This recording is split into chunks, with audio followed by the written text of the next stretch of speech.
Akkam jirtu kabajamoota fi jaalatamtoota hordoftoota biiftuu Oroo bakkuma jirtanitti nageenyi keenya kan kabajaatiif kan jaalalaa isin haa ga'u isin hin jenne taansuudhaan oduu isaa kana qabannee dhiyaannee jirra.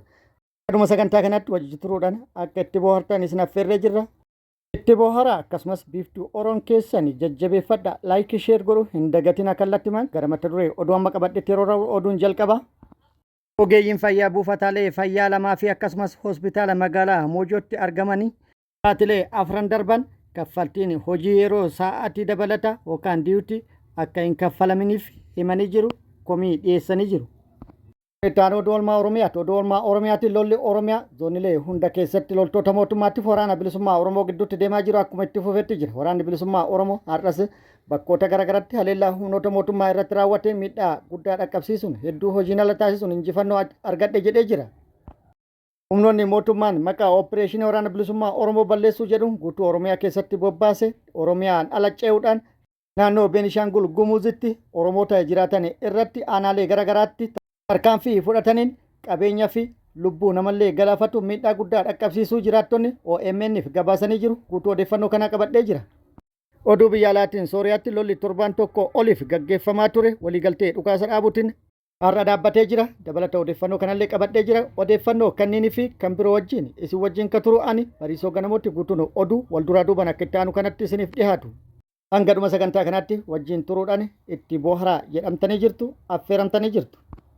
Ogeeyyiin fayyaa buufataalee fayyaa lamaa fi hospitaala magaalaa Moojootti argamanii baatilee afran darban kaffaltiin hojii yeroo sa'aatii dabalataa yookaan diyuutii akka hin kaffalaminiif himanii jiru.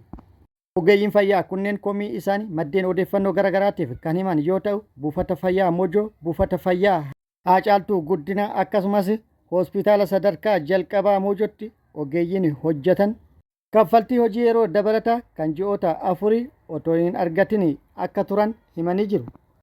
Kaffaltiin kun akka isaaniif kaffalamu yeroo garaagaraatti irra deddeebi'uun gaafataa kan turan ta'us iskeelii mindaa duraaniitiin malee iskeelii mindaa ammaatiin isin hin kaffallu jechuudhaan waldiddaa irra kan turan ta'ullee ibsanii jiru.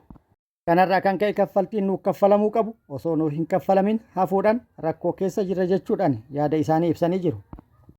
Akka qajeelfama kaffaltii hojii yeroo sa'aatii dabalataa ogeeyyii fayyaatiif kaffaltiin kan kaffalamu mindaa hojjetaan amma argataa jiruun kan herreegamuu qabu ta'uu qajeelfamni kan ibse yoo ta'u biiroon fayyaa Oromiyaa qajeelfama kana faalleessuun lakki iskeelii mindaa duraaniitiin isiniif kaffalama jechuudhaan ajaja dabarsee jira. Haa ta'u malee hojjettoonni fayyaa isa kana mormuudhaan mormii isaanii dhageessisanii jiru.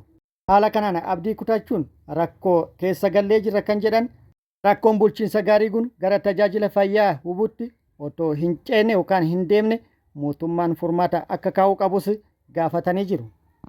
Gadaan Oromoo Arsii dhaddacha Heerootti deebi'ee eegalee jira. Gadaan dhaddacha Heeroo yeroo dheeraaf adda citee kan ture yeroo ammaa kanatti deebi'ee Heerootti yookaan dhaddacha Heerootti eegalee jira.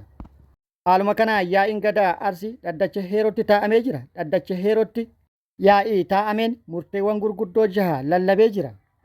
Yaa'iin gadaa Arsii Sikkoo Mandoo godina Baalee Bahaa aanaa laga hidhatti dhaddacha Heerootti kan taa'ame yoo ta'u dhaddachoota wirtuu gadaa Odaa Roobaa jala jiran keessaa dhaddachi Heeroo tokko yoo ta'u deebi'ee eegalee jira. Deebi'ee eegaluudhaan murteedhaan 6 kan dabarse yoo ta'u haaluma kanaan dhaddacha hangafa dhaddacha Heeroo deebisanii dhaabuun lubbuu gadaa 5 dhaddachatti deebisuun murteewwan dhaddacha guutatti lallabaman 6 ammas irra deebi'uudhaan lallabamanii jiru.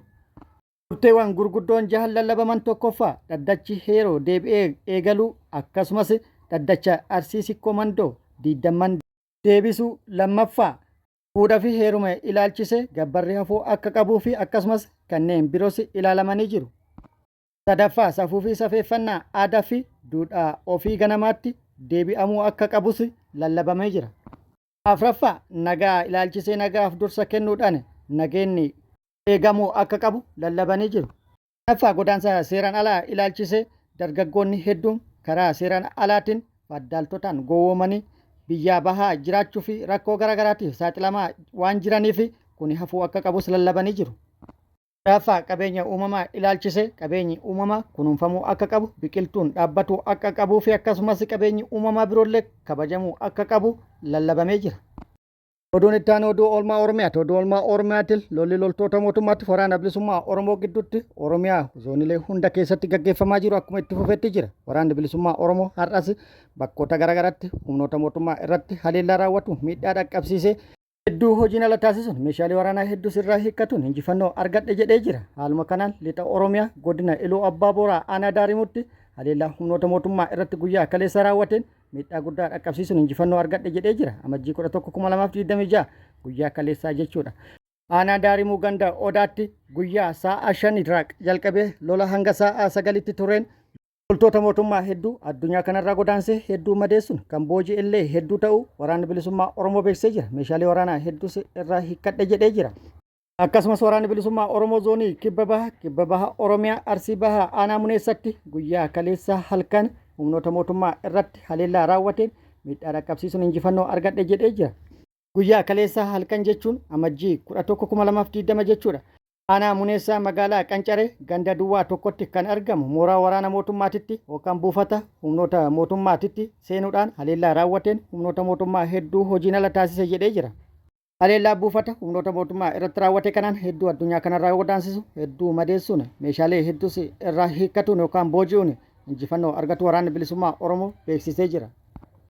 Nama biraatiin immoo loltoonni mootummaa Oromiyaa bakkoota garaagaraa irraa mooraa waraana mootummaa gad dhiisuun gara mooraa waraana bilisummaa Oromoo dhufuu itti fufanii jiru. Har'as bakkoota garaagaraa irraa loltoonni mootummaa hidhannoo guutuu wajjin gara mooraa waraana bilisummaa Oromoo dhufanii jiru.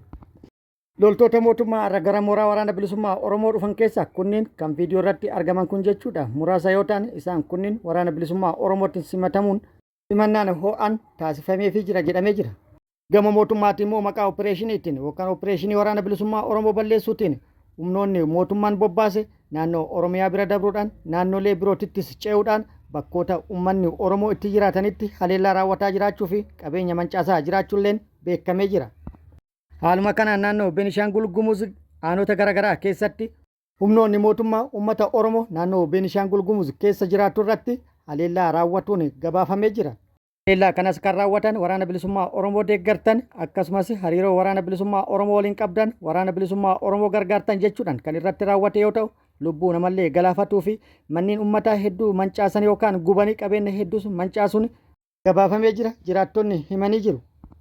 Godina Matakkal aanaa Dibaatii fi aanaa Wambaraatti maqaa opereeshinii gaggeessuu jedhuun jiraattota irratti humnoonni mootummaa tarkaanfii fudhataniin gandoota hedduu keessatti miidhaa dhaqqabsiisan jedhamee jira. Opereeshinii humnoonni mootummaa raawwatan kanaan aanaa Wambaraatti qabeenyi dhalattoota Oromoo akka saamamuu fi akka manca'u taasifame jedhamee jira. Oromoon aanaa Dibaatii ganda Caancoo fi ganda Geeshee jedhamu keessa jiraatan manneen 30 caalan humnoota mootummaatiin qabeenya wajjin gubatu addeen odeeffannoo garaagaraatiif gabaasanii jiru. Akkasumas OMN'fis odeeffannoo kana kennanii jiru. Manaa fi qabeenya mana keessa jiru qofa osoo hin taane midhaan qonnaan bulaan bakka tokkotti walitti qabatee tuule midhaan tuulaa jirullee osoo hin hafin barbadeessan jechuudhaan OMN'f himanii jiru. Walumaa galatti manneen gandoota Oromoon keessa jiraatan hunduma guban jiraattonni dubbatanii jiru. Nama mana kona jalaa hin gubinaa jedhee kadhataa ture tokkos humnoonni mootummaa rasaasatti roobsuun lubbuu isaa galaafatan jedhanii jiru jiraattonni. Achuma godina Matakkal aanaa Wambarattis haaluma wal fakkaatuun qabeenyi uummataa akka saamamuu fi akka manca'u taasifamuu maddeen aanichaa OMN'f himuu OMN gabaasee jira. Akkasumas gandoota Wagdii fi Gochor jedhaman irraa uummanni Oromoo buqqifamee gara magaalaatti akka walitti qabamu taasifame jedhamee jira. Tarkaanfiin akkanaa kun uummata irratti kan fudhatameef waraana bilisummaa Oromootiif dahoo ta'a jechuudhaan yaadamee akka ta'es jiraattonni himanii jiru. Oromiyaa bakkoota garaagaraattis nama ajjeesuu fi qabeenya mancaasuun haaluma kanaan itti fufee jira. Oduu biyya alaatiin lolli torbaan tokkoof Siiriyaatti gaggeeffamaa ture waliigaltee dhukaasa dhaabuutiin dhaabbatee jira. Sooriyaatti lolli hamaan gaggeeffamaa ture humni dimokiraatawaa Siiriyaa Kurdootaan durfamuu fi akkasumas mootummaa Siiriyaa gidduutti lolli cimaan gaggeeffamaa kan turee fi lola gaggeeffamaa tureen miidhaan guddaan kan dhaqqabee fi namoonni kuma hedduun lakkaa'aman qe'ee isaanii irraa buqqa'uun himamee jira. Kun akkuma jirutti ta'e humni dimokiraatawaa Siiriyaa Kurdootaan hoogganamu yookaan durfamu mootummaan kan wal lolaa ture magaalaa Aleeppoo jedhamtu gadi dhiisee bahuu beeksisee jira. Torbaan dabre yookaan kibxata dabre irraa eegalee lolli cimaan kaabaa fi akkasumas baha Siiriyaa keessatti loltoota Siiriyaatii fi humnoota Kurdoota jidduutti gaggeeffamaa ture. Lola cimaa torbaan darbe gaggeeffamaa ture kanaan namoonni kuma dhibba hedduun lakkaa'aman qe'ee isaaniirraa yoo buqqa'an namoonni 24 ol immoo ajjeefaman jedhamee jira. Amma garuu lola torbaan tokkoof gaggeeffamaa tureen booda waliigaltee dhukaasa dhaabuu irra gahame jedhamee jira. Haaluma kanaan humnoonni Kurdoota waliigaltee dhukaasa dhaabuu irra gahame irratti hundaa'uudhaan magaalaa guddoo Siiriyaa lammaffaa kan taate Aleppoo gadi dhiisuudhaan bahanii jiru jedhamee jira. Observatory for Human Rights Sooriyaa akka jedhetti SDF Sheek Maqsuud jala baqatee kaabatti qajeele miseensonni garee kanas booji'amanii jiru jedhee jira. Magaalaan Ashrafiyyee kan to'annoo Kurdootaa jala turtes bilisa bahus ibsee jira. Lolli torbaan tokkoof Aleppoo irratti gaggeeffamaa ture Siiriyaa walxaxaa taasiseera kan jedhame yoo ta'u kunis yaaliin loltoota Kurdoota waraana Siiriyaa keessatti walitti makuuf godhamaa ture akka fashalu taasise jedhamee jira. Kabajamoota fi jaalatamtoota hordoftoota biiftuu Oroo oduu namaaf qabadhe kan hanga ammaa kana guutuu oduu wajjin isin wajjin ka ture ani Bariisoo Ganamooti. Hanga yerootti aanutti deebinee wal agarrutti nageenyi Rabbi isiniif haa baay'atu. Nagatti nu turaan immoo hawwii kenna. Nagatti nu tura.